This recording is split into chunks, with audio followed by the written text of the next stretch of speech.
नमस्कार, स्वागत है आपका एनबी न्यूज में। मैं हूं जुबैर खान। चलिए आगाज करते हैं हमारे खास बुलेटिन दमदार समाचार लगातार।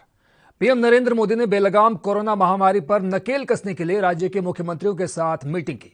इस दौरान उनके साथ गृह मंत्री अमित शाह भी मौजूद रहे। इस वर्चुअल बैठक के दौरान प्रधानमंत्री ने किसी भी कीमत पर कोरोना के खिलाफ जारी जंग को जीतने की बात कही। उन्होंने कहा कि 130 करोड़ देशवासियों का हमें हर हाल में फिक्रमंद रहना चाहिए, तभी हम राष्ट्र निर्माण में बड़ी भूमिका निभा सकते हैं। इस मौके पर मुख्यमंत्रियों ने पीएम मोदी को कोरोना के मद्देनजर जरूरी सुझाव दिए, जिन पर पीएम ने अमल करने की बात कही। साथ ही उन्होंने जोर देते हुए कहा कि कोविड-19 को हराने के लिए जिस तरह से देश ने कमर कसी है, उसमें हर किसी को अपनी तरह से सहयोग करना चाहिए। पीएम मोदी ने यह भी कहा कि ये हम सबकी जिम्मेदारी बनती है कि देश को जल्द से जल्द कोरोना मुक्त बनाने में मास्क, 2 गज की दूरी और सैनिटाइजेशन का सही से इस्तेमाल करें और जरूरत पड़ने पर वैक्सीन का पूरे विश्वास के साथ इस्तेमाल करें। सरकार की ओर से भले ही बार बार यह दलील दी जा रही है कि बेड अभी खाली है, लेकिन मरीजों का भटकना भी अभी तक जारी है। कोरोना के मरीज बेड और ऑक्सीजन के लिए दर दर भटक रहे हैं।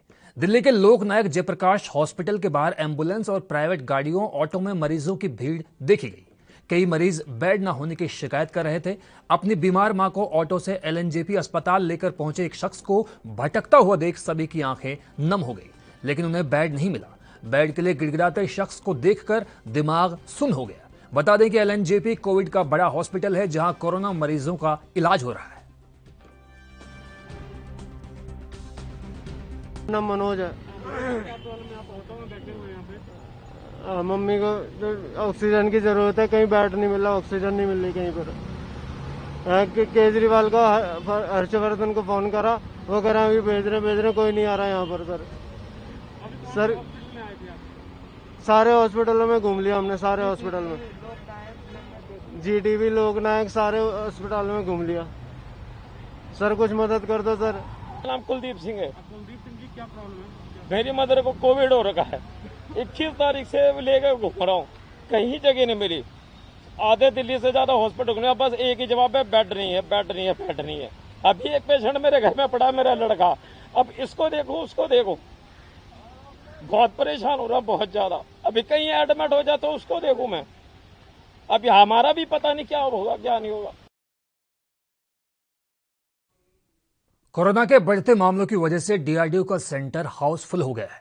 आलम यह है कि अब डीआरडीओ सेंटर के बाहर लोगों की कतार लगी हुई है। कोविड पेशेंट्स के आने का सिलसिला यहां लगातार जारी है। वहीं सेंटर के फुल हो जाने की सूचना पर केंद्र सरकार ने सीएसआईआर सहित अन्य वैज्ञानिक अनुसंधान संस्थानों को मैदान में उतारा है। अस्पतालों में पड़ी खाली जगहों पर अस्थायी अस्पताल बनना शुरू हो चुका है। केंद्रीय स्वास्थ्य मंत्रालय से मिली जानकारी के मुताबिक डीआरडीओ ने 500 बिस्तर की क्षमता युक्त अस्थायी अस्पताल बनाया है, लेकिन दिल्ली की मांग इससे कहीं ज्यादा है। अगले 10 दिन दिल्ली के लिए सबसे अधिक चुनौतीपूर्ण है। इसीलिए अब सीएसआईआर ने सफदरजंग और लेडी हार्डिंग मेडिकल कॉलेज में खाली पड़ी भूमि पर अस्थायी अस्पताल बनाना शुरू कर दिया है। सेना के जिस लो फ्लोर रैंक से युद्धक टैंक और साजो सामान को मिलिट्री स्पेशल ट्रेन में भेजा जाता है, उसी लो फ्लोर रैंक का इस्तेमाल ऑक्सीजन एक्सप्रेस में मेडिकल ऑक्सीजन सिलेंडर को यूपी में लाने के लिए किया जाएगा। ऑक्सीजन एक्सप्रेस में जिन लो फ्लोर रैंक का इस्तेमाल किया जा रहा है, उन्हें पंजाब के खंडारी कला, भटिंडा और यूपी के बबीना बेस से मंगवाया गया है। इसके साथ ही 3 और रैंक सेना से मंगाए गए हैं, जो जल्द ही लखनऊ पहुंचेंगे। सेना के अलग अलग बेस से आए लो फ्लोर रैक पर खाली ऑक्सीजन टैंकर को लोड कर रेलवे ने लखनऊ जंक्शन से उतेरित्या ट्रायल पर किया है। रेलवे ने पहला रेल बोकारो के लिए रवाना किया है। एक रैक में 7 ऑक्सीजन टैंकर बताए जा रहे हैं।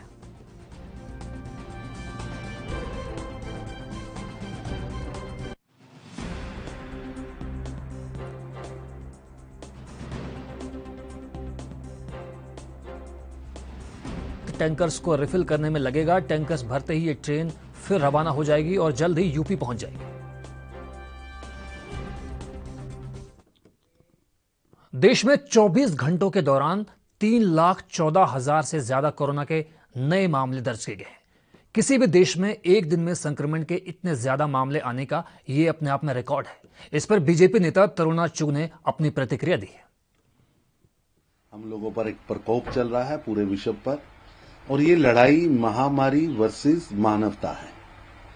और भारत इसमें अग्रिम भूमिका अदा कर रहा है। भारत के प्रधानमंत्री श्री नरेंद्र मोदी जी पिछले लगभग 13 महीनों से लगे हैं और पूरा विश्व उनकी लड़ाई के पहले जितने पड़ाव थे उसकी सराहना कर रहा है।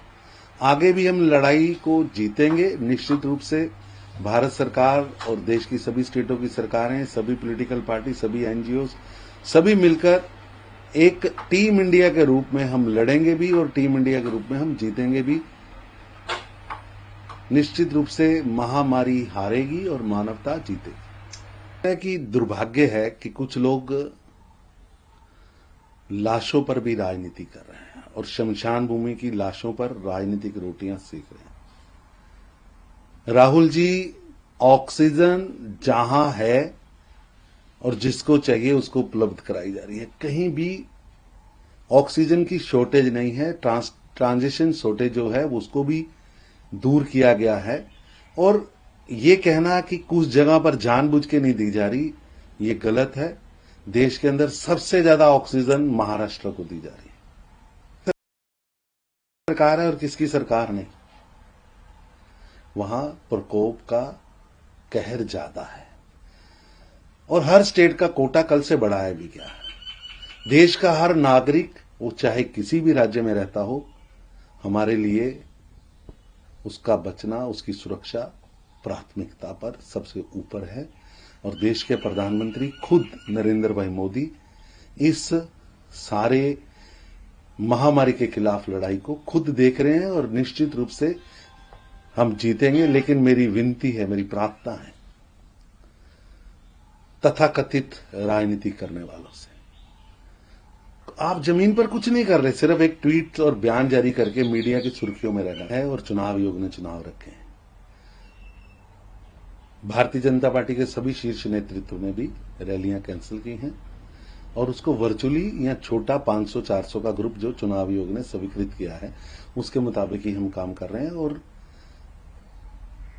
ये वक्त जनता को बचाने का है और भारतीय जनता पार्टी उसमें सबसे आगे खड़ी है। और खुद प्रधानमंत्री जी ने अपनी सभी सभाएं कैंसिल की है। खेल भावना उनमें नहीं है। खेला हो बे हिंसा करने की बात तो वो करती हैं, लेकिन जो प्लेयर्स स्पिरिट चाहिए, आप हार रही हैं तो सामने वाले जो लोग खेल में आपके प्रतिद्वंदी हैं, आप उनको गुंडा कह रही हैं, अपशब्दों का प्रयोग कर रही हैं, खूनी जमींदार कह रही हैं। कब तक नरेंद्र भाई मोदी पर पत्थर फेंकेंगे आप? इतनी ईर्ष्या, इतना द्वेष कि देश के प्रधानमंत्री के बारे में एक मुख्यमंत्री, ठीक है आप जाने वाली हैं, लेकिन भाषा, संस्कार, उनको भी छोड़ दिया है आपने। दुर्भाग्य है ममता जी, देश के प्रधानमंत्री नरेंद्र मोदी जिनको पूरा विश्व चाहता है, पूरा विश्व जिनका सम्मान करता है, भारत के 130 करोड़ नागरिकों ने जिन्हें 2 बार प्रधानमंत्री चुना है, पहले से ज्यादा वोटों से चुना है, आप उनके बारे में कैसे शब्दों का? ऐसे ही थे जिन्होंने देश की सेनाध्यक्ष को भी एक गुंडा कहा था। ये एक रिवाज बन गया, गली का गुंडा कह दिया था। दुर्भाग्य है, ये राजनीति का न्यूनतम स्तर, नैतिकता की धज्जियां उड़ाई जा रही है। महाराष्ट्र के पालघर जिले के विरार में एक कोविड अस्पताल में 13 लोगों की मौत को लेकर महाराष्ट्र के स्वास्थ्य मंत्रालय ने एक बड़ा बयान जारी किया है। आपको बता दें कि इससे पहले भी इस अस्पताल में इस तरह के केस सामने आ चुके हैं, लेकिन अभी तक कोई कार्रवाई नहीं हो पाई है। नरेंद्र मोदी की आज की मीटिंग का जिक्र करते हुए उन्होंने कहा कि राज्य सरकार की ओर से कई मुद्दों को उठाया जाएगा। इस दौरान उन्होंने कहा कि विरार के अस्पताल की घटना राष्ट्रीय मुद्दा नहीं है। उन्होंने कहा कि विरार में आग लगने की घटना राष्ट्रीय मुद्दा नहीं है। राजेश टोपे ने मीडिया से बातचीत करते हुए कहा कि पीएम नरेंद्र मोदी के साथ आज की मीटिंग में ऑक्सीजन, रेमडेसिविर और वैक्सीन की सप्लाई को लेकर बात की जाएगी। उन्होंने कहा कि विरार में आग लगने की घटना का भी मुद्दा उठाया जाएगा और उठाते हम पहले भी रहे हैं, लेकिन ये राष्ट्रीय खबर नहीं है क्योंकि राज्य सरकार की ओर से इस घटना के प्रभावितों और मृतकों के परिजनों को आर्थिक सहायता प्रदान की जाएगी। करेंगे। ये घटना जो घटी है उसके बारे में नेशनल न्यूज नहीं है ये, लेकिन हम हमारी तरफ से राज्य सरकार की तरफ से पूरी मदद करेंगे। सर लोग मर गए और बाबा, ये राज्य सरकार के हद तक हम मदद करेंगे। उनको जो 5 लाख रुपए राज्य सरकार की तरफ से गवर्नमेंट मदद करती है, महानगर पालिका की तरफ से 5 लाख मदद किया जाएगा।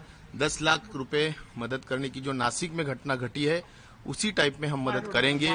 फायर ऑडिट, स्ट्रक्चरल ऑडिट और इलेक्ट्रिकल ऑडिट ये हर लिए जरूरी होता है। वो अगर इम्प्लीमेंटेशन नहीं हो रहा है तो जो इम्प्लीमेंट नहीं कर रहे उनको बिल्कुल बहुत सख्ती से कार्रवाई उन पे की जाएगी। इसमें डिटेल जांच की जाएगी। जांच करने का रिपोर्ट 10 दिन में हम हासिल करेंगे और उसमें जो भी दोषी पाए जाएंगे कार्रवाई की जाएगी। ये दुर्भाग्यपूर्ण घटना है। हमारी पूरी संवेदना जिनके परिवार, ये सभी मृत जो हुए हैं उनके परिवार के प्रति है। कोविड से वहीं महाराष्ट्र के उच्च और तकनीकी शिक्षा मंत्री उदय सामंत ने विश्वविद्यालयों के कुलपतियों के साथ एक बैठक की। बैठक में फैसला किया गया कि बची हुई परीक्षाएं ऑनलाइन आयोजित की जाएंगी। शिक्षा मंत्री ने यह फैसला कोरोना के बढ़ते मामलों को देखते हुए लिया। सामंत ने कहा कि राज्य के सभी 13 गैर कृषि विश्वविद्यालयों में ऑफलाइन परीक्षाएं नहीं होंगी। उन्होंने कहा कि कोई भी छात्र परीक्षा से वंचित नहीं रहेगा। तृतीय वर्ष परीक्षा भी ऑनलाइन आयोजित की जाएगी। इसके अलावा सामंत ने कहा कि वो व्यक्तिगत रूप से सभी विश्वविद्यालयों के 18 साल के छात्रों के टीकाकरण करने पर भी ध्यान देंगे। एग्ज़ाम तो शुरू है, लेकिन कल से जो निर्णय महाराष्ट्र गवर्नमेंट ने लिया है कठोर निर्बंध का, उसके बावजूद आज हमने सभी अकृषि विद्यापीठ के कुलगुरु के वाइस चांसलर के साथ बात की और जो ऑफलाइन एग्ज़ाम थे वो रिस्ट्रिक्ट किए हमने। सभी एग्ज़ाम अभी ऑनलाइन ही होने चाहिए, ये परिपत्रक हमारा कल से जारी हो रहा है। मेरे ख्याल से जो पेंडिंग 30% एग्ज़ाम जो है, जो ऑफलाइन होने वाले थे, ऑनलाइन होने वाले थे, तो स्ट्रिक्टली हमने। मध्य प्रदेश के मुख्यमंत्री शिवराज सिंह चौहान ने कोरोना संक्रमण से पैदा हुए मौजूदा हालात पर वरिष्ठ अधिकारियों के साथ वीडियो कॉन्फ्रेंसिंग के जरिए एक बैठक की। इस बैठक में उन्होंने रेमडेसिविर इंजेक्शन की कालाबाजारी करने वालों के खिलाफ सख्त रुख अख्तियार करते हुए कहा कि उन्हें बख्शा नहीं जाएगा। मुख्यमंत्री ने अधिकारियों को निर्देश दिया कि ऐसा करने वालों के खिलाफ राष्ट्रीय सुरक्षा कानून यानी रासुका के तहत कार्रवाई की जाए। यही नहीं, ऑक्सीजन की आपूर्ति को लेकर अफवाह उड़ाने वाले और भ्रामक जानकारियां देने वालों के खिलाफ भी सख्त कार्रवाई करने के निर्देश दिए गए। बता दें कि इस बैठक में मुख्य सचिव इकबाल सिंह बेंस, पुलिस महानिदेशक विवेक जोहरी, अपर मुख्य सचिव डॉक्टर राजेश राजौरा समेत अन्य अधिकारी भी शामिल हुए।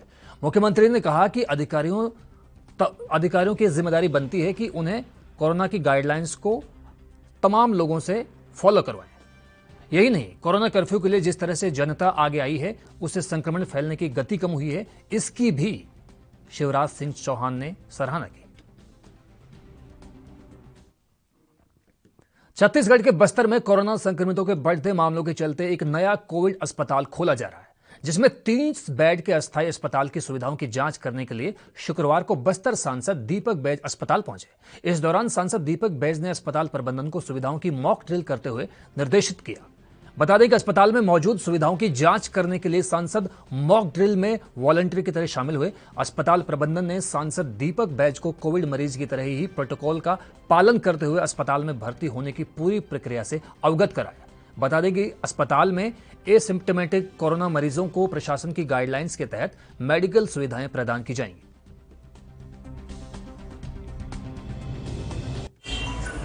आज मैं दिन भर से मेडिकल कॉलेज भी गया, महारानी अस्पताल भी गया और यहाँ पे भी आके देख रहा हूँ कि हमारे बस्तर की जनता के लिए, कोविड पेशेंट के लिए बेहतर से बेहतर इलाज हो सके, अच्छा इलाज हो सके, किसी को कहीं दिक्कत न हो, इसी के लिए मैं लगभग सभी जगह निरीक्षण करने आया। और यहाँ पे भी आज NRI ट्विंस जो आपकी विशाखापट्टनम की टीम ने यहाँ पे कम दिनों में तैयार किया है 30 बिस्तर का, यहाँ पे भी आया देखा और मुझे लगा कि एक छोटी सी मॉक ड्रिल करना चाहिए और एक कि हमारी जनता अगर आती है तो उसका इलाज कैसे होगा, उसका देखरेख कैसा होगा, उसका व्यवहार कैसा होगा। एक छोटे से मॉक ड्रिल किए तो निश्चित रूप से मॉक ड्रिल बहुत अच्छा था और इस मौके से मैं संतुष्ट हूँ, ताकि आने वाला समय में कोविड को हम लोग को नियंत्रण करना है, बढ़ने से फैलने से उनको रोकना है। बीजेपी नेता मनोज कोटक ने विरार की घटना पर दुख जाहिर किया। उन्होंने कहा कि भांडुप भंडारा नागपुर के बाद की यह बड़ी घटना है। भांडुप में आग लगने की घटना के बाद फायर ऑडिट की हमने मांग की थी। सरकार से अपील की गई थी कि अस्पतालों के फायर ऑडिट ठीक से करने चाहिए, लेकिन महाराष्ट्र सरकार की लापरवाही से मरीज की मौत हो रही है और लोग परेशान भी हो रहे हैं। भंडारा, फिर भांडुप, नागपुर और इस तरह की आग की घटनाएं महाराष्ट्र में बन रही है। विरार में जो आज घटना घटी, फिर एक बार हॉस्पिटलों की परिस्थिति सामने आई। जब भांडुप की घटना बनी थी तब फायर ऑडिट की हमने मांग की थी। महाराष्ट्र की सरकार इस तरह से कब तक जो पेशेंट है उनको मौत के मुंह में धकेलती रहेगी। पेशेंट इस तरह से जल रहे, हमें काफ़ी दुख है, लेकिन महाराष्ट्र की सरकार ने अब सोचना चाहिए कि इस तरह से फायर ऑडिट न करके तो किसका भला कर रही है। एडमिनिस्ट्रेशन पे कोई पकड़ नहीं है। पंजाब के मुख्यमंत्री कैप्टन अमरिंदर सिंह ने केंद्र सरकार की कोरोना वैक्सीनेशन नीति पर सवाल उठाए। उन्होंने कहा कि 1 मई से 18 साल से ज्यादा उम्र के लिए शुरू होने वाले टीकाकरण के लिए केंद्र और सूबों की बराबर की हिस्सेदारी होनी चाहिए। साथ ही सीएम ने ऑक्सीजन सप्लाई भी यकीनी बनाने की मांग की। गंभीर कोविड मरीजों के इलाज के लिए सबसे ज्यादा जरूरी दवा के तौर पर इसकी गंभीरता को देखते हुए मुख्यमंत्री ने कहा कि उनकी सरकार की तरफ से ऑक्सीजन की मांग को कम से कम करने के लिए सभी उपाय अपनाए जा रहे हैं। कोरोना महामारी के साथ सबसे अधिक प्रभावित राज्यों के मुख्यमंत्रियों के साथ कोविड की समीक्षा करने के लिए पीएम नरेंद्र मोदी की तरफ से बुलाई वर्चुअल बैठक में उन्होंने मांग की कि केंद्र सरकार ये जरूरी यकीनी बनाए कि दूसरे राज्यों में लिक्विड ऑक्सीजन उत्पादकों की तरफ से इसकी बांट संबंधी अपनी सभी वचनबद्धताओं का पालन किया जाए। उन्होंने कहा कि मौजूदा समय में यह हो नहीं रहा है। पंजाब में ऑक्सीजन की सप्लाई हरियाणा, हिमाचल प्रदेश और उत्तराखंड से होती है और सप्लाई को हाईजैक किए जाने की खबरें भी हैं।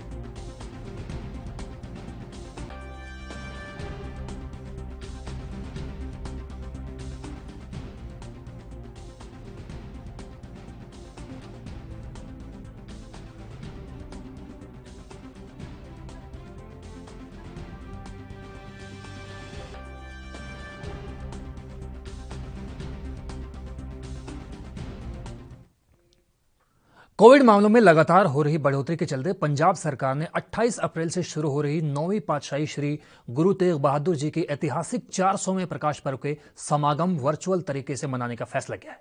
मुख्यमंत्री कैप्टन अमरिंदर सिंह ने ऐलान करते हुए कहा है कि सरकार द्वारा कीर्तन के सीधे प्रसारण की व्यवस्था टेलीविजन और सोशल मीडिया चैनलों पर की जाएगी और लोगों को अपने घरों से ही सरबत दे भले के लिए अरदास करने की अपील भी की जाएगी। उन्होंने कहा कि वो शिरोमणि गुरुद्वारा प्रबंधक कमेटी के प्रधान बीबी जागीर कौर के साथ बात करेंगे कि मुश्किल हालात को देखते हुए सभी समागम वर्चुअल तरीके में बदल दिए जाएं। आपको बता दें कि इससे पहले मनीष तिवारी और गुरजीत सिंह ओजला ने भी इस समागम को सांकेतिक तौर पर मनाने की अपील की थी।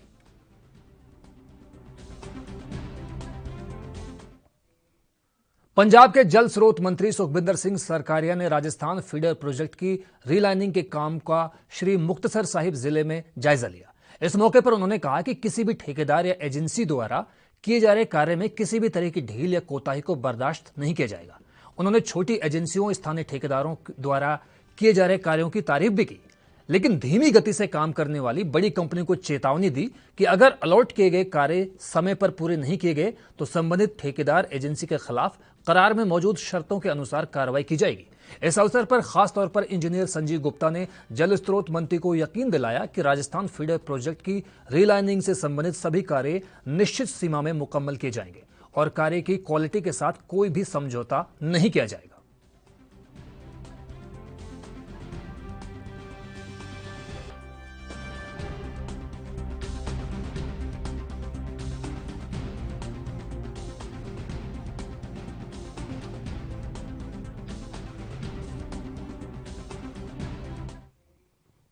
विलियम शेक्सपियर की बरसी के मौके पर किताबें पढ़ने और प्रकाशन में स्कोप बढ़ाने के मकसद से पंजाब के उच्च शिक्षा मंत्री तृप्त राजेंद्र सिंह बाजवा ने मानवीय जीवन में पुस्तकों की अहमियत पर जोर दिया।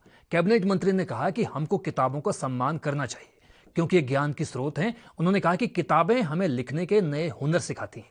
इसके अलावा दिमाग को सकारात्मक और क्रिएटिव तौर पर कार्यशील रखने के साथ साथ भाषाओं के बारे में ताज़ा जानकारी देती हैं और कल्पना के दायरे को भी बढ़ाती हैं। तृप्त बाजवा ने कहा कि हम विश्व पुस्तक दिवस को अपने शैक्षिक संस्थानों में मनाते हैं, लेकिन कोविड-19 को देखते हुए मैं इस महत्वपूर्ण दिवस पर पंजाब के वकील और लेखक हरप्रीत संधू द्वारा तैयार की गई पुस्तक book is life companion of wisdom का विमोचन करता हूं, जो खास तौर पर तस्वीरों के जरिए विश्व पुस्तक दिवस के महत्व को उजागर करती है। इस मौके पर उन्होंने कहा कि सोशल मीडिया प्लेटफॉर्म्स जैसे कि व्हाट्सएप, फेसबुक, ट्विटर, इंस्टाग्राम वगैरह के बावजूद किताबें नॉलेज की महत्वपूर्ण स्रोत है, जो और ज्यादा दिलचस्पी वाले विषयों के बारे में सोचने के काबिल बनाती हैं। इसके अलावा कोविड-19 के मद्देनजर पैदा हुई गंभीर स्थिति को देखते हुए उन्होंने कहा कि पुस्तकें लॉकडाउन में किसी भी इंसान का सर्वोत्तम साथी बन सकती हैं।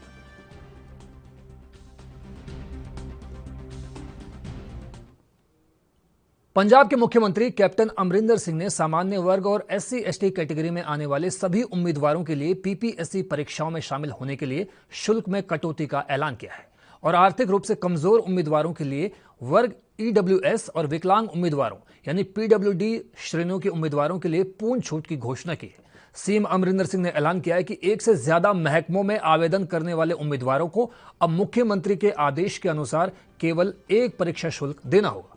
संशोधित स्लैब के तहत सामान्य श्रेणी के लिए शुल्क को मौजूदा 2500 रुपए से घटाकर 1000 रुपए किया गया है, जो SC/ST के लिए काफी कम हो गया है और EWS और PWD श्रेणियों के लिए पूरी तरह से खत्म हो गया है। साथ ही सभी राज्यों के SC/ST वर्ग और पंजाब के अन्य पिछड़ा वर्ग के उम्मीदवारों को बड़ी राहत देते हुए PPSC ने उनके परीक्षा शुल्क को 650 रुपए से घटाकर 250 रुपए करने की घोषणा की है।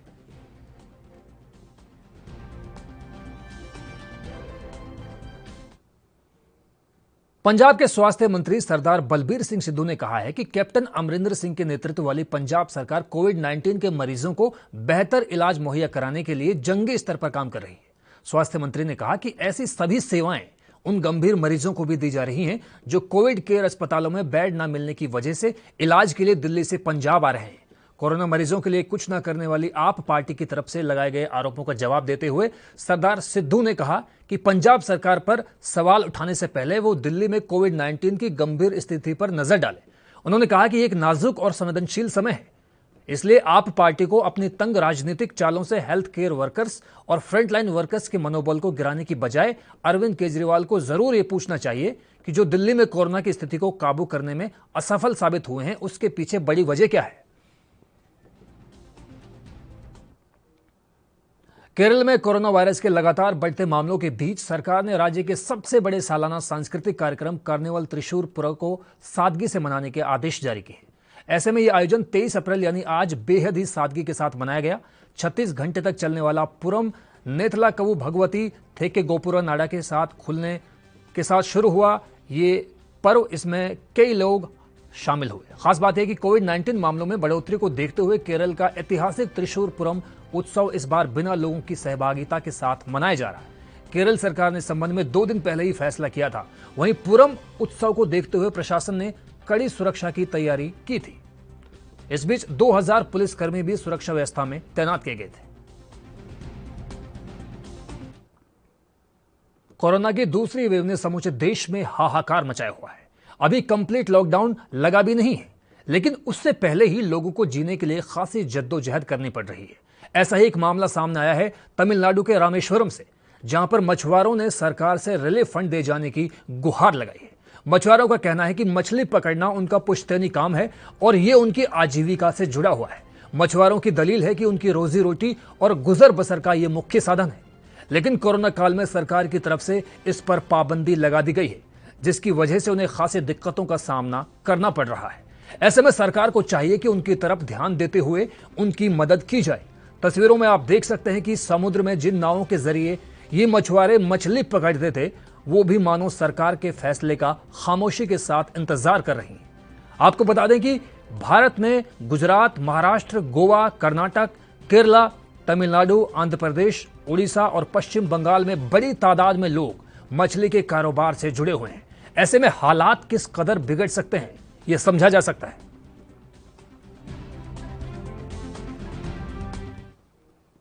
दिल्ली के गुलाबी बाग और सिविल लाइंस के तीरथ राम शाह हॉस्पिटल को ऑक्सीजन की जरूरत पड़ी, जिसके पास कुछ ही घंटों की ही ऑक्सीजन बची हुई है। अस्पताल के लोगों ने फिर से नॉर्थ दिल्ली पुलिस से गुहार लगाई तो तुरंत ही पुलिस ने आगे आकर मोर्चा संभाला और फिर एक बार कोरोना के मरीजों की जान बचाई। गुलाबी बाग पुलिस टीम, सिविल लाइंस और हाईवे पेट्रोल जगुआर टीम की एक टीम को तुरंत ग्रीन कॉरिडोर बनाकर ऑक्सीजन सिलेंडर लेने के लिए बवाना भेजा गया।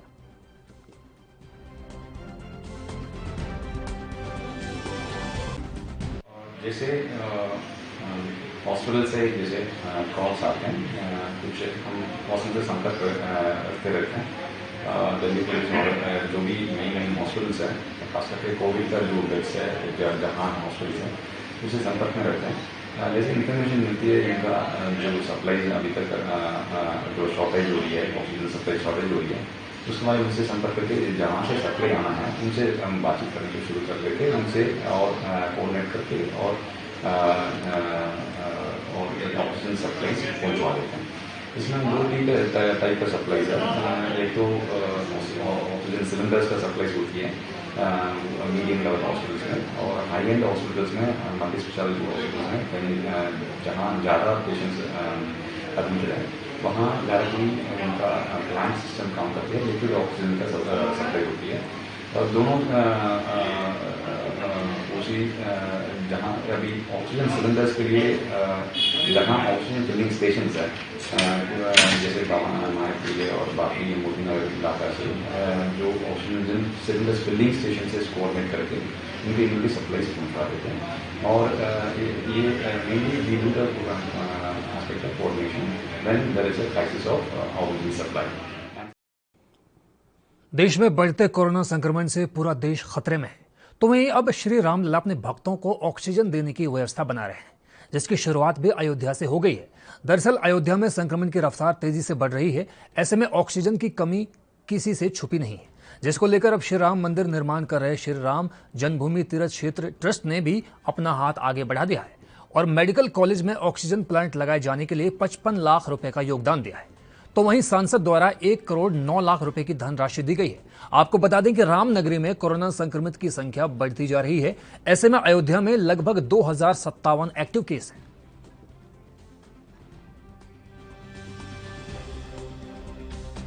मेरे सामने ये विषय आया था, मूलतः अनिल जी के सामने ये विषय आया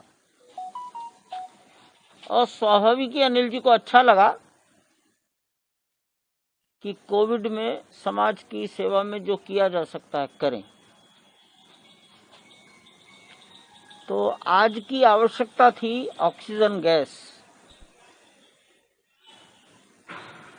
तो फिर ये हुआ एक पूरा प्लांट लगा दिया जाए, छोटा प्लांट। तो मेडिकल कॉलेज में लगाएं और हमने कहा ठीक है, हमारी ओर से 2 प्लांट लगा दीजिए। और हमने प्लांट लगाने वाली जो फर्म है वो दिल्ली की है, झिलमिल कॉलोनी, यमुना क्रॉस करके जो गाजियाबाद का हिस्सा, उसे यमुना पार कहा जाता है। तो हमने उसको जितना आवश्यक। देश और दुनिया में इन दिनों खजूरों की आमद जबरदस्त तरीके से बढ़ गई है और इसके पीछे की बड़ी वजह है रमजान का पवित्र महीना। जी हम मुस्लिम समुदाय के लिए आजकल रोजों का महीना चल रहा है। दुनिया भर के मुस्लिम समुदाय के लोगों के नजदीक इस महीने की खास अहमियत है। इस महीने पूरे 30 दिन व्रत रखे जाते हैं। शाम को दिन छिपने के बाद जब रोजा मुकम्मल हो जाता है तो लोग अपने अपने रोजों को खजूरों के जरिए खोलते हैं। ऐसी मान्यता है कि हजरत मोहम्मद के जमाने से ही खजूरों के जरिए रोजा खोलने का चलन बढ़ा। इसीलिए इस महीने में खजूरों की खरीदारी बेतहाशा बढ़ जाती है। भारत में खाड़ी देशों से बड़े पैमाने पर खजूरों की अलग अलग किस्मों के आयात सदियों से किए जाते रहे हैं। साइंस का भी ये मानना है कि खजूर इंसानों की सेहत के लिए काफी किफायती फल है, जिसका कोई भी इस्तेमाल कर सकता है। ऐसे समय में जबकि कोरोना ने पूरी दुनिया को अपनी गिरफ्त में ले रखा है। खजूर हमारे शरीर के इम्यूनो सिस्टम को दुरुस्त करने में बड़ी भूमिका निभा सकता है।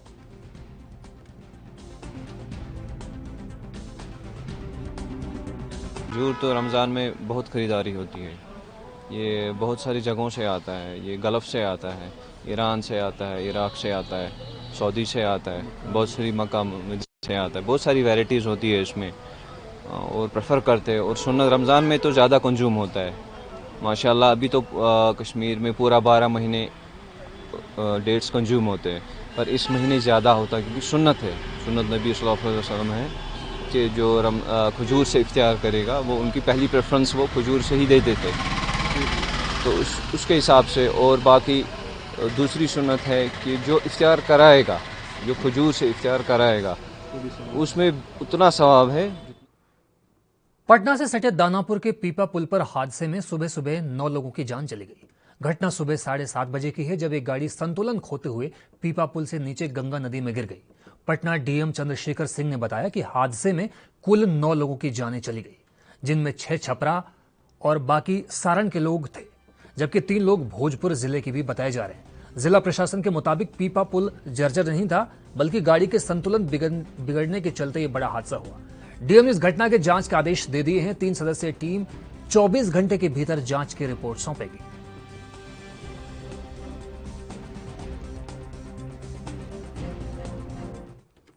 हिमाचल प्रदेश की राजधानी शिमला में देर रात अचानक शुरू हुए हैवी स्नोफॉल और तेज बारिश की वजह से एक 5 मंजिला घर भर भराकर गिर पड़ा, जिसके बाद आसपास के इलाकों में गहमा गहमी का माहौल पैदा हो गया। चश्मदीदों के मुताबिक इस इमारत में एक स्कूल भी चलता था। हालांकि गनीमत रही कि जब ये बिल्डिंग गिरी उस वक्त आसपास कोई मौजूद नहीं था। अब नगर निगम कर्मचारी ये पता लगाने की कोशिश कर रहे हैं कि आखिर इस घर के अचानक से गिर जाने के पीछे की बड़ी वजह क्या रही। वैसे स्थानीय निवासियों की माने तो पहाड़ी इलाकों में इस तरह के हादसे अमूमन देखने में आते हैं और इसकी बड़ी वजह है लैंडस्लाइडिंग।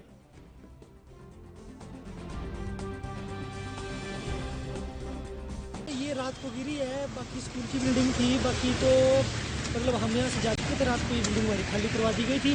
तो उसके बाद हमारे ये जो है काफ़ी दिन से नीचे जो प्लॉट बन रहा था नीचे दूसरा, तो ये इनमें जेसीबी से मिट्टी पूरा भरा हुआ था, इन्होंने खाली करवाया ना, और डंगा भी लगा रहा था, ऐसे ही नॉर्मल डंगा लगा रहा था, तो उसकी वजह से मिट्टी जो मलबा नीचे आ गया और डंगा भी नीचे आ गया। तो क्या नगर निगम ने ये काम रुकवाया नहीं जब दूसरे भवन को नुकसान हो रहा? नहीं, अभी नहीं रुकवाया था। उनको जब पता चला अभी पिछले कल 3 बजे करीब वो जो डंगा नीचे आ गया, उसके बाद जो सारे नगर निगम वाले सारे आ गए थे यहाँ पर, तो उन्होंने काम रुकवा दिया। तब तो डंगा आ गया था, जो मिट्टी आ रहा था आस्ता आस्ता ना, उसके बाद सारे पिलियर का नीचे जो मिट्टी है सारे खत्म। आप यहाँ पे क्या साथ लगते मकान में रहते हैं? मकान में रहते हैं। तो आपके मकान को कोई नुकसान वगैरह? हिमाचल प्रदेश में 24 अप्रैल तक मौसम खराब रहने का अनुमान है। शुक्रवार के लिए सूबे में येलो अलर्ट है और प्रदेश भर में बारिश, बर्फबारी, तूफान चल रहा है, जिससे पूरे हिमाचल में लोगों का जीवन अस्त व्यस्त हो गया है।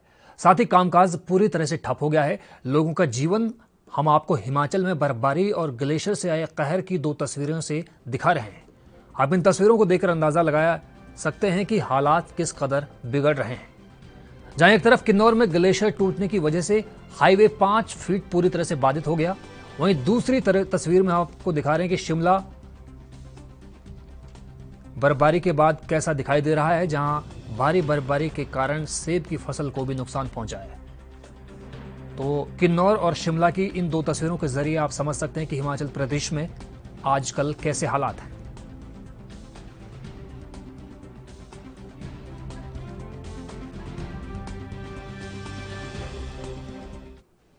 सुमित्रा महाजन ने अपनी मौत की फेक न्यूज पर कड़ी प्रतिक्रिया जाहिर की है। महाजन ने कहा है कि न्यूज चैनल्स ने इंदौर प्रशासन से क्रॉस चेक किए बिना ही मेरे निधन की रिपोर्ट कैसे चला दी। यही नहीं, कांग्रेस सांसद थरूर ने भी जल्दबाजी में मुझे श्रद्धांजलि देते हुए ट्वीट किया। उन्होंने इसकी पुष्टि भी जरूरी नहीं समझी। दरअसल फेक न्यूज के वायरल होने के बाद बीजेपी नेता कैलाश विजयवर्गीय ने गुरुवार देर रात ही ट्वीट कर कहा कि ताई एकदम स्वस्थ है, भगवान उन्हें लंबी उम्र दे।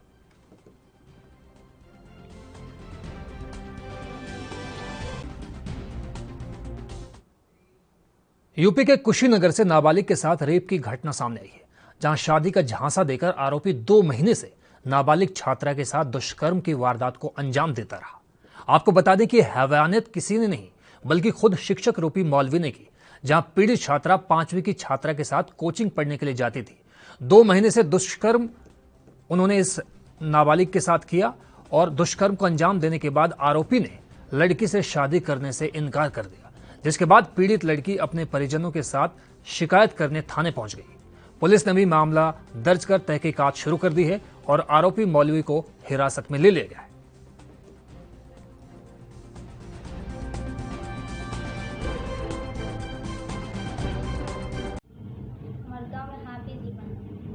कोचिंग करते रही 2 महीना से और 2 महीना से हमारे संगे कहते शादी करेंगे।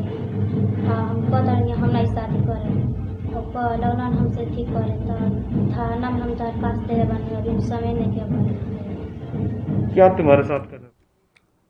तो फिलहाल वक्त हुआ एक छोटे से ब्रेक का। ब्रेक के उस पार भी जारी है दमदार समाचार लगातार।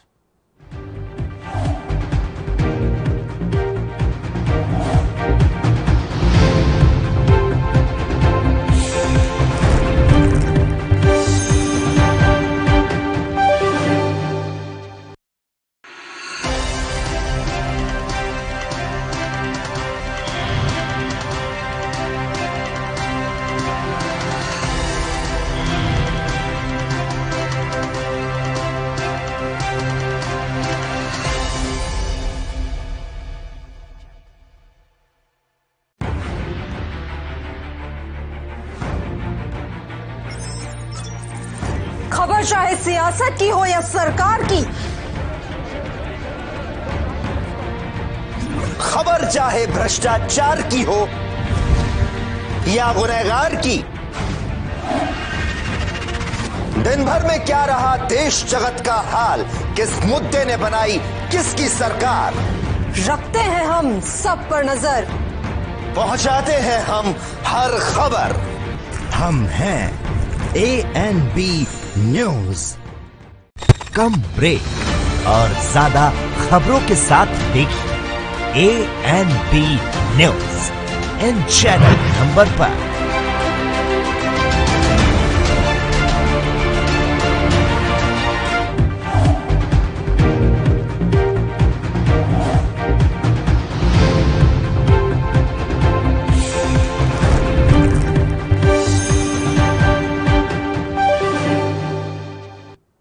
ब्रेक के बाद एक बार फिर स्वागत है आपका हमारे इस खास बुलेटिन में। राजधानी दिल्ली में कोरोना के बढ़ते खौफ के मद्देनजर रेलवे ने ट्रेन कोच आइसोलेशन वार्ड में तब्दील करने का ऐलान किया है। रेलवे की इस सराहनीय पहल की हर कोई तारीफ कर रहा है। कोरोना संक्रमितों का आंकड़ा तेजी के साथ बढ़ता जा रहा है और इसका सीधा असर दिखाई भी देने लगा है। रेलवे कर्मचारियों का कहना है कि कोरोना मरीजों के लिए तैयार आइसोलेशन कोच को संक्रमितों के इलाज में काफी कारगर साबित माना जाएगा। ऐसी उम्मीद जताई जा रही है कि आनंद विहार रेलवे स्टेशन पर बनाए गए इस आइसोलेशन वार्ड्स में वो तमाम सहूलियतें भी मरीजों को मुहैया कराई जाएंगी जो कि आमतौर पर अस्पतालों में मुहैया करवाई जाती है। साथ ही दिल्ली, गाजियाबाद और नोएडा के आसपास के मरीजों को इस पहल से काफी फायदा पहुंचने की उम्मीद जताई जा रही है।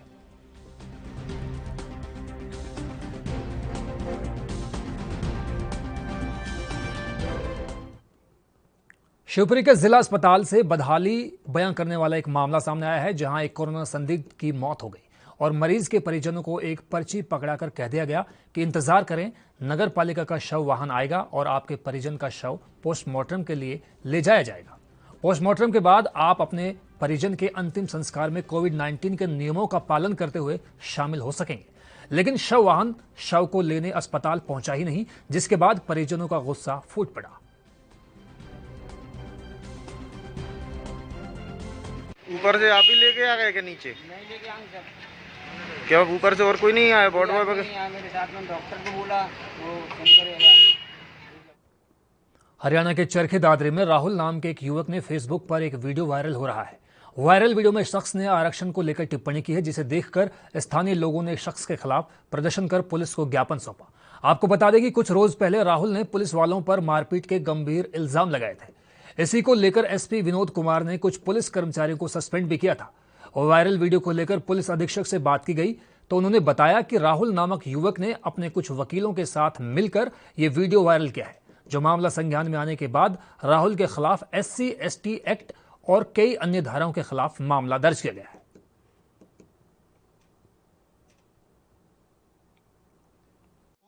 आज जो आरक्षण के खिलाफ और आरक्षण में नौकरी करने वालों के खिलाफ जो वीडियो वायरल हुई है, हम उस वीडियो के खिलाफ यहाँ इकट्ठे हुए हैं कि हमारा समाज बार बार क्यों टारगेट किया जा रहा है। हम उनके ऊपर देशद्रोह की मुकदमे दर्ज हो, हम इसकी मांग करते हैं। क्या उसमें यही कहा गया है कि ये आरक्षण कोटे से नौकरी मिल जाती है, इनको आता जाता कुछ है नहीं, इस प्रकार की बातें कही है। जबकि यहाँ 30 साल तो डॉक्टर उमेद दिसोदिया एसएमओ रहे और उनकी ओपीडी और बाकी डॉक्टरों की ओपीडी बराबर रहती थी। तो इतने सीनियर डॉक्टर हैं, उनके प्रति भी ये बात कही जा रही है। देखिए, कल एक वीडियो वायरल हुई थी, राहुल है कोई, उसने एक दो अपने साथी वकीलों के साथ मिलकर ये वीडियो वायरल की थी और कुछ अपमानजनक टिप्पणी जो है दलित समाज के खिलाफ की थी, आरक्षण के बारे में बकवास कर रहा था। तो संबंध में हमने कल ही मुकदमा दर्ज कर दिया था इसमें, और उसको कल ही हमने इसमें अरेस्ट कर लिया। और जो भी और भी है इसमें, जो एक दो और हैं इसमें शामिल जिन्होंने ये वीडियो बनवाई है और इसको वायरल किया है सोशल मीडिया पे, उसके खिलाफ भी कार्रवाई अमल में लाई जाएगी। देखिए, इसमें SC/ST एक्ट लगी है और IT एक्ट की धारा लगी है, क्योंकि उसने सोशल मीडिया प्लेटफॉर्म का इस्तेमाल किया है इसको प्रोपोगेट करने के लिए। वो भी बिल्कुल झूठ बोल रहे हैं वो लोग, उसमें भी मुकदमा दर्ज है। और इसकी जो मेडिकल रिपोर्ट थी, क्योंकि इसने एलिगेशन जो है पुलिस के खिलाफ लगाए थे, और ये जैसा कि सभी को पता है, ये घटना के बारे में, ये दो लोगों के आपस की घटना थी जिसमें इसका बाइक गिरने से पैर टूटा था। बाद में हफ्ते बाद ये किसी के बहकावे में आके पुलिस पे एलिगेशन लगाने लग गया, और कल ही हमें उसकी वो मेडिकल। छत्तीसगढ़ के दंतेवाड़ा से एक ऐसी खबर सामने आई है जिसके बारे में जानकर आम लोगों का पुलिस के प्रति नजरिया बदल जाएगा। दरअसल कोरोना के प्रकोप के मद्देनजर पुलिसकर्मी भी अपनी ड्यूटी को अंजाम दे रहे हैं। ये जग जाहिर है, किसी से छिपा नहीं है। ऐसी एक बेहतरीन मिसाल पेश की है छत्तीसगढ़ के दंतेवाड़ा में तैनात DCP शिल्पा साहू ने। बस्तर जिले के दंतेवाड़ा माओवाद से बुरी तरह से प्रभावित है, लेकिन इन तमाम मुश्किलों के बावजूद भी शिल्पा साहू ने अपने फर्ज के साथ कोई समझौता नहीं किया। शायद इसीलिए वो गर्भावस्था के दौरान भी चिलचिलाती धूप में सड़क पर लॉकडाउन का पालन कराते हुए दिखाई दी। इस दौरान उन्होंने लोगों को कोविड सुरक्षा प्रोटोकॉल्स को अहमियत के बारे में समझाते हुए देखा गया। दिल को छू जाने वाली DCP शिल्पा साहू की कहानी सोशल मीडिया पर जमकर वायरल हो रही है। शिल्पा साहू की ये तस्वीरें जहां उनके जज्बे को और हौसले को दिखाती हैं, वहीं ये भी बताती हैं कि पुलिस वालों का समर्पण भी अन्य कोविड वॉरियर्स से किसी भी तरह से कम नहीं है। शिल्पा साहू ने लोगों से अपील की है कि ऐसे में जब पुलिस उनकी हिफाजत के लिए सड़कों पर मौजूद है, तो वे खुद भी सुरक्षित रहने के लिए घरों में बने रहें और बेवजह बाहर ना निकले। DCP शिल्पा साहू ने कहा कि लोगों को समझना चाहिए कि कोरोना वायरस की चेन को तोड़ने के लिए लॉकडाउन के दौरान लोगों का घरों में रहना कितना जरूरी है। इसके अलावा मास्क पहनने, सैनिटाइजर्स का इस्तेमाल करने और सोशल डिस्टेंसिंग का पालन करने जैसी अहम बातों को हर वक्त ध्यान में रखना चाहिए। देश में एवं छत्तीसगढ़ में कोरोना का जो है प्रभाव बहुत ही बढ़ता जा रहा है, और इस प्रभाव को कम करने के लिए, उसको रोकने के लिए आज हमारे जिला दंतेवाड़ा में भी लॉकडाउन लगाया गया है। और इस लॉकडाउन को सफल बनाने के लिए हमारे जिला पुलिस की जो टीम है वो हर जगह नाके पॉइंट पे तैनात है, ताकि लोगों को जो बिना किसी कार्य के बाहर घूम रहे हैं उनको रोका जा सके, उनको कोरोना से बचाया जा सके।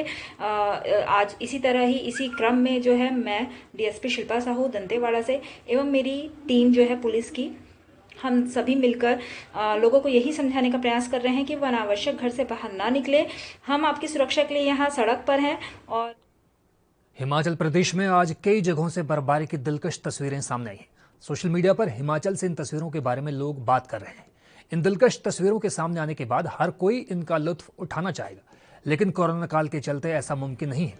कुल मिलाकर समूचे हिमाचल में इस बर्फबारी के बाद काफी खुशगवार मौसम हो गया। स्नोफॉल की आमद ने मौसम ने करवट ले ली है। समूचे प्रदेश में तापमान में तेजी से गिरावट देखी जा रही है। लाहौल स्पीति, किन्नौर और सिद्धपुर से आई तस्वीरों को देखकर अंदाजा लगाना मुश्किल नहीं है कि पहाड़ी इलाकों में मौसम में किस कदर बदलाव आ रहा है। मौसम वैज्ञानिकों के मुताबिक अभी तापमान में और भी गिरावट देखी जा सकती है। आपको बता दें कि हिमाचल प्रदेश भारत में पर्यटकों की पहली पसंद रहा है, और जो लोग खुद को नेचर के करीब पाते हैं उनके लिए ये तस्वीरें यकीनन सुकून पहुंचाने वाली हैं।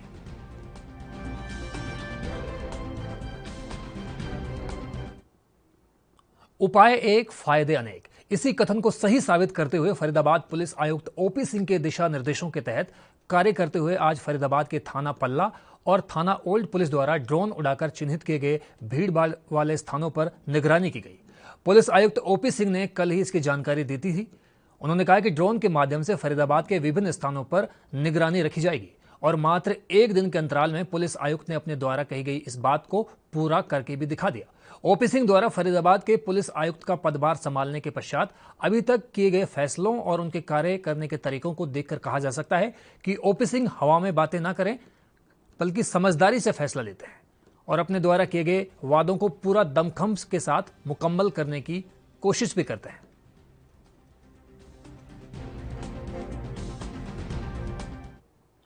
कोरोना की वजह से देश भर में हाहाकार मचा हुआ है। हर कोई एक दूसरे से खुद का ख्याल रखने के लिए बोल रहा है, लेकिन कुछ लोग ऐसे भी हैं जो इस मुश्किल घड़ी में इंसानियत को सर्वोपरि मानते हुए जरूरतमंदों की मदद कर रहे हैं।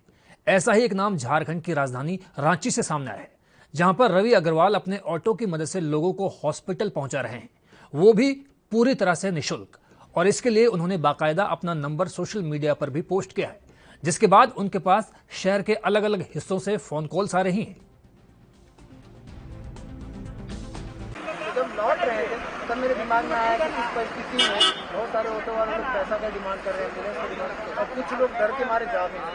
तो मैंने मुहिम उठाया कि जो भी लोग मेरे संपर्क में आएंगे उनको मैं ये कर दूँगा सेवा। तो मैं इन लोग मेरे को जाने मैंने सोशल मीडिया पर नंबर जारी किया और उस नंबर से कॉल आने लगे, तो जितना सक रहा हूँ पहुँचा दे रहा हूँ आस पास। किस तरह की कॉल्स आ रही हैं आपके पास? ज़्यादातर कॉल आ रहा है सर, लोग बहुत सारे लोग को लग रहा है कि मैं हॉस्पिटल का कोई आदमी हूँ, तो लोग बोल रहे हैं उपलब्ध होगा कि नहीं, गैस दिलवा सकते हैं या फिर नहीं। तो और ये जो सोशल मीडिया पर मैंने डाला है आपातकालीन से स्थिति निःशुल्क सेवा, ऐसे भी बहुत सारे कॉल आ रहे हैं कि मेरे को कोविड हो गया है, मेरे को ले जाने वाला कोई नहीं है, आप मेरे को छोड़ दोगे क्या? तो बहुत विनम्र से सब बात कर रहे हैं। मैंने कोशिश कर रहा हूँ जितना सकता हूँ उतना छोड़ रहा हूँ। सिर्फ कोविड पेशेंट को ही छोड़ रहे हैं या नॉन?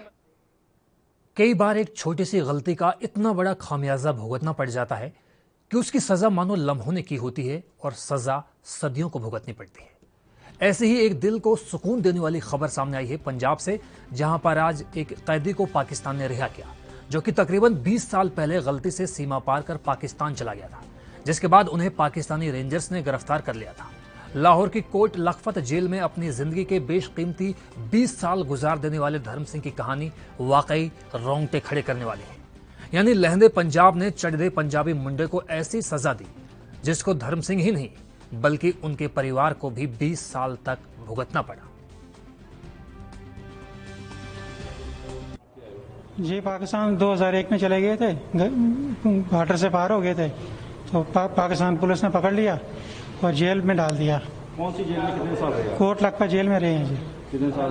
यहाँ 20 साल रहे हैं जी। आज घर आने कैसा लग रहा है? अच्छा लग रहा है जी। तो कैसे बॉर्डर क्रॉस कर लिया था? बॉर्डर पे आप क्या कर रहे थे वहाँ? बस जी घूमने गए थे बॉर्डर पर, तो गलती से पार हो गई। तो कैसी तो तशद्दुद हुई वहाँ पाकिस्तानी? कैसी?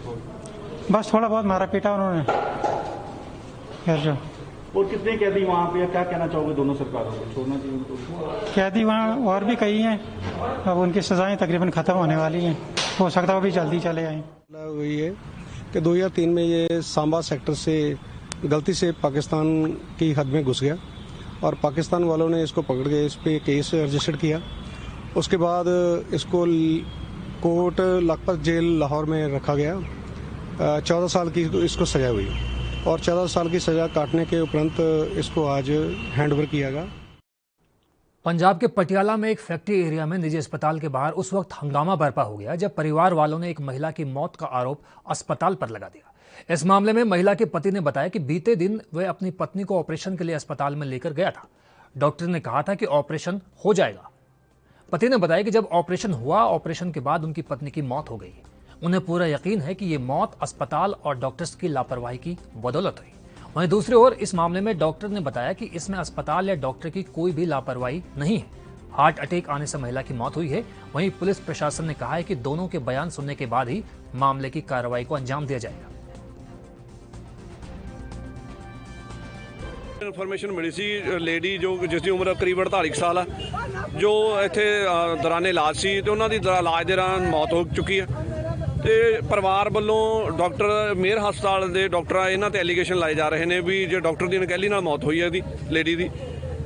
ਅਸੀਂ ਪਰਿਵਾਰ ਨੂੰ ਸਮਝਾਇਆ ਵੀ ਜੋ ਵੀ ਲੀਗਲੀ ਆਪਾਂ ਚੱਲ ਕੇ ਬਿਆਨ ਸਾਨੂੰ ਲਿਖਾਉਣਗੇ, ਇਹ ਜੋ ਵੀ ਪਰਿਵਾਰ ਲਿਖਾਊਗਾ ਤੇ ਚੀਫ ਮੈਡੀਕਲ ਅਫਸਰ ਤੋਂ ਦਰਖਾਸਤ ਦੇ ਕੇ ਪੈਨਲ ਬਣਾਇਆ ਜਾਊਗਾ। ਇਹਦਾ ਜੋ ਪੈਨਲ ਤੋਂ ਆਪਣਾ ਇਹਦਾ ਪੋਸਟਮਾਰਟਮ ਕਰਾ ਕੇ ਜੋ ਵੀ ਬਣਦੀ ਕਾਨੂੰਨੀ ਕਾਰਵਾਈ ਹੋਊ, ਜੋ ਮੈਡੀਕਲ ਬੋਰਡ ਦਾ ਪੈਨਲ ਸਾਨੂੰ ਰਿਪੋਰਟ ਦੇਊਗਾ ਉਹਦੇ ਆਧਾਰ ਤੇ ਡਾਕਟਰ ਤੇ ਜਾਂ ਹਸਪੀਟਲ ਤੇ ਬਣਦੀ ਕਾਨੂੰਨੀ ਕਾਰਵਾਈ ਕੀਤੀ। ਇੱਥੇ ਪਹੁੰਚ ਗਏ ਆ, ਅਲਟਰਾਸਾਊਂਡ ਵਗੈਰਾ ਕਰਵਾ ਕੇ ਲਿਆ ਕੇ ਫਰੈਸ਼। ਉਹ ਤੋਂ ਬਾਅਦ ਇਹ ਕਹਿੰਦੇ ਵੀ ਤੁਸੀਂ 3 ਵਜੇ ਅਸੀਂ ਆਪਰੇਸ਼ਨ ਕਰਾਂਗੇ, ਲੇਕਿਨ 3 ਵਜੇ ਥਾਂ ਦੇ ਉੱਤੇ ਸ਼ਾਮੀ 6 ਵਜੇ ਤੋਂ ਬਾਅਦ ਆਪਰੇਸ਼ਨ ਕੀਤਾ ਜੀ। ਸ਼ਾਮੀ ਲੈ ਕੇ ਚਲੇ ਗਏ ਜਦੋਂ ਉਹ ਤੋਂ ਬਾਅਦ ਤੁਹਾਡੀ ਡਾਕਟਰ ਸਾਹਿਬ ਨਾਲ ਗੱਲ ਹੋਈ ਸੀ ਕਿ ਮਰੀਜ਼ ਨੂੰ ਇਹ ਪ੍ਰੋਬਲਮ ਹੈ ਕੁਝ? ਕਿਉਂਕਿ ਡਾਕਟਰ ਸਾਹਿਬ ਦਾ ਕਹਿਣਾ ਕਿ ਉਹ ਆਈਸੀਯੂ ਤੇ ਪਾਇਆ ਗਿਆ ਸੀ ਅਸੀਂ ਤੇ ਉਹਨਾਂ ਨੂੰ ਕੀ ਹੈ, ਕਹਿੰਦੇ ਵੀ ਅਸੀਂ ਆਪਰੇਸ਼ਨ ਕਰਦੇ ਹਾਂ, ਉਹਨੂੰ ਦਵਾਈ ਰਿਐਕਸ਼ਨ ਕਰ ਗਈ, ਸਾਡੇ ਵੱਲੋਂ ਕੋਈ ਦਵਾਈ ਕੋਈ ਦਵਾਈ ਰਿਐਕਸ਼ਨ ਕਰ ਗਈ। ਡਾਕਟਰ ਵੱਲੋਂ ਜਿਹੜਾ ਹਰਮੇਸ਼ ਸਿੰਘ ਮੱਲੀ ਹੈਗੇ ਡਾਕਟਰ ਆਪ ਨੇ HS ਮੱਲੀ ਐਨਐਸਥੈਟਿਕ ਨੇ, ਉਹਨਾਂ ਨੇ ਮੈਨੂੰ ਕਿਹਾ ਵੀ ਅਸੀਂ ਇੰਜੈਕਸ਼ਨ ਲਗਾਏ ਸੀਗੇ ਇਹਨਾਂ ਦੇ, ਉਹ ਰਿਐਕਸ਼ਨ ਕਰ ਗਏ। ਫਿਰ ਉਹਨਾਂ ਰਿਐਕਸ਼ਨ ਕਰਨ ਤੋਂ ਬਾਅਦ ਇਹਨਾਂ ਦੀ ਛਾਤੀ ਦੇ ਵਿੱਚ ਪਾਣੀ ਭਰ ਗਿਆ ਹੈਗਾ ਵੀ ਅਸੀਂ ਵੈਂਟੀਲੇਟਰ ਦੇ ਉੱਤੇ ਪਾਵਾਂਗੇ, ਨਾਲੇ ਪਾਣੀ ਕੱਢਾਂਗੇ ਇਹਨਾਂ ਦਾ ਅਸੀਂ। ਤੇ ਉਸ ਤੋਂ ਬਾਅਦ ਕੀ ਕਹਿੰਦੇ ਕਿ ਅਸੀਂ 24 ਘੰਟੇ ਰੱਖਾਂਗੇ ਵੈਂਟੀਲੇਟਰ ਦੇ ਉੱਤੇ, ਤੁਹਾਨੂੰ ਫਿਰ ਦੱਸਾਂਗੇ ਉਹਦੀ ਕੀ ਕੰਡੀਸ਼ਨ है। ਤੁਹਾਨੂੰ ਕਿੰਨੇ ਵਜੇ ਮੈਸੇਜ ਦਿੱਤਾ ਗਿਆ कि कभी दिल्ली के मशहूर लाल किले के फव्वारे बिना बिजली के भी पानी से लबालब रहते थे, लेकिन वक्त के साथ यमुना नदी की मुश्किलें बढ़ती गई और फव्वारों समेत शहर का वाटर सिस्टम चरमरा गया। भारत में नदियां इकोसिस्टम को बेहतर बनाने में काफी बड़ी भूमिका सदियों से निभाती आ रही हैं। नदियां जहां इंसानों के साथ साथ परिंदों को भी आसरा देती हैं, तो वहीं दूसरी ओर भू जल स्तर को जिंदगी जीने के अनुकूल बनाए रखती है। शायद इसीलिए लोग नदियों को पूजते हैं और उनकी अहमियत को समझते हैं। लेकिन जिस तरह की मौजूदा हाल में तस्वीरें आप टीवी स्क्रीन पर देख रहे हैं, उन्हें देखकर यकीनन आपको अच्छा नहीं लग रहा होगा, लेकिन कड़वा सच यही है कि यमुना में फैल रही बेतहाशा गंदगी और मैलेपन के लिए जिम्मेदार भी कहीं ना कहीं हम खुद ही हैं। इस बात को कहना गलत नहीं होगा कि कारखानों से आने वाले कचरे ने यमुना के साथ बहुत नाइंसाफी की है। हालांकि पिछली बार जब लॉकडाउन लगा तो यमुना की हालत में काफी सुधार हुआ था।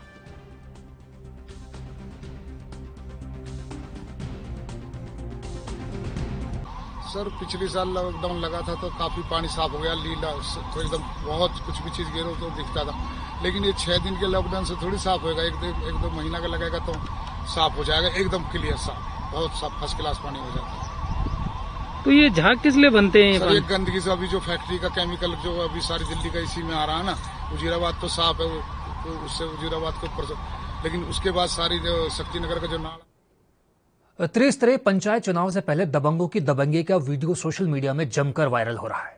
गाली गलौज करते, लाठियां देकर घर में घुसने का ये मारपीट करने वाला वीडियो, लोग जमकर इस पर अपनी प्रतिक्रिया दे रहे हैं। वायरल वीडियो सिद्धार्थनगर में सदर थाना क्षेत्र के कपिया मिश्र गांव का बताया जा रहा है।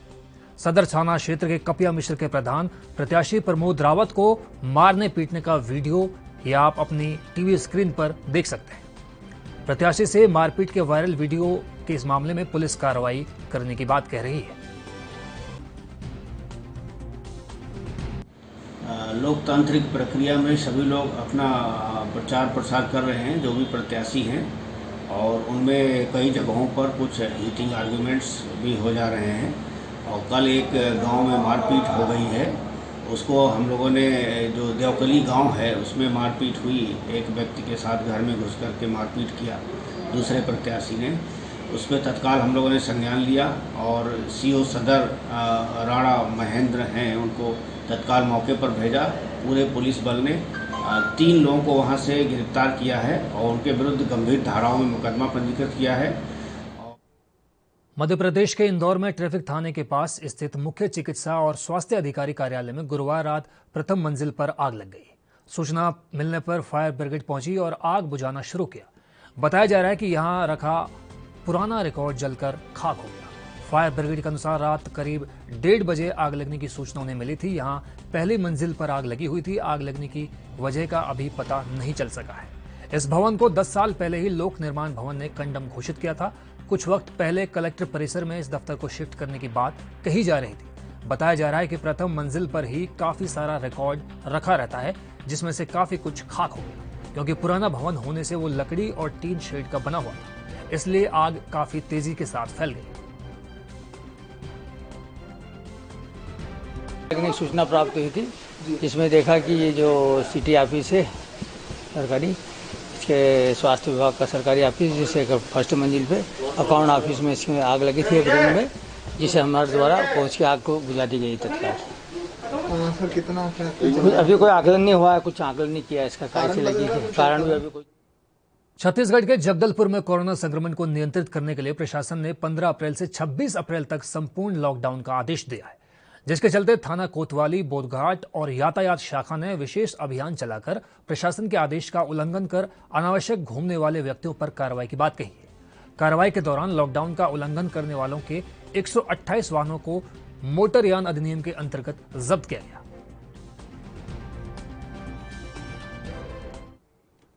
मथुरा में थाना वृंदावन कोतवाली क्षेत्र के CFSC चौराहे पर डॉक्टर द्वारा इलाज के दौरान युवक की हुई मौत से मृतक युवक के परिजनों ने डॉक्टरों के क्लिनिक पर जमकर हंगामा किया। पुलिस भी मौके पर पहुंची और परिजनों का कहना है कि डॉक्टर के इंजेक्शन लगाते हुए व्यक्ति की मौत हो गई।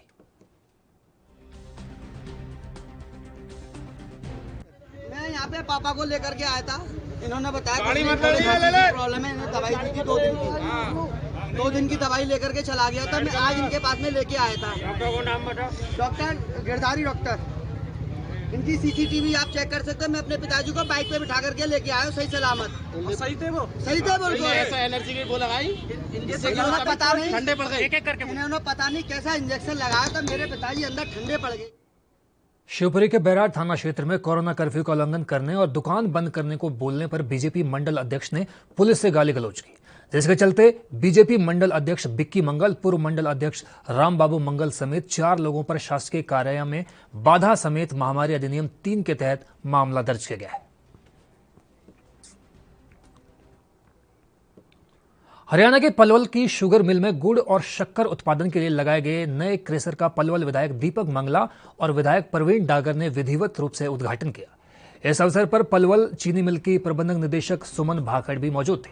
विधायक दीपक मंगला ने पलवल शुगर मिल में गुड़ और शक्कर उत्पादन के लिए लगाए गए नए क्रेशर शुरू होने पर क्षेत्रवासियों को बधाई दी। उन्होंने कहा कि हमारा ग्रामीण आंचल का क्षेत्र है और इस क्षेत्र में गुड़ और शक्कर की कमी महसूस होती थी। निश्चित रूप से ये कमी अब दूर हो जाएगी। उन्होंने मुख्यमंत्री मनोहर लाल खट्टर द्वारा इस शुगर मिल की प्राय क्षमता को बढ़ाने पर उनका धन्यवाद व्यक्त किया। उन्होंने कहा कि यहाँ के लोगों की ये बहुत पुरानी मांग थी, गुड़ और शक्कर को बाहर ले जाया जाता था, लेकिन अब ये कमी निश्चित रूप से दूर हो जाएगी। शक्कर की बहुत डिमांड है हमारे क्षेत्र के अंदर, तो निश्चित तौर पर ये हमारा ब्रिज का क्षेत्र है, यहाँ वैसे भी ग्रामीण अंचल का हमारा क्षेत्र है।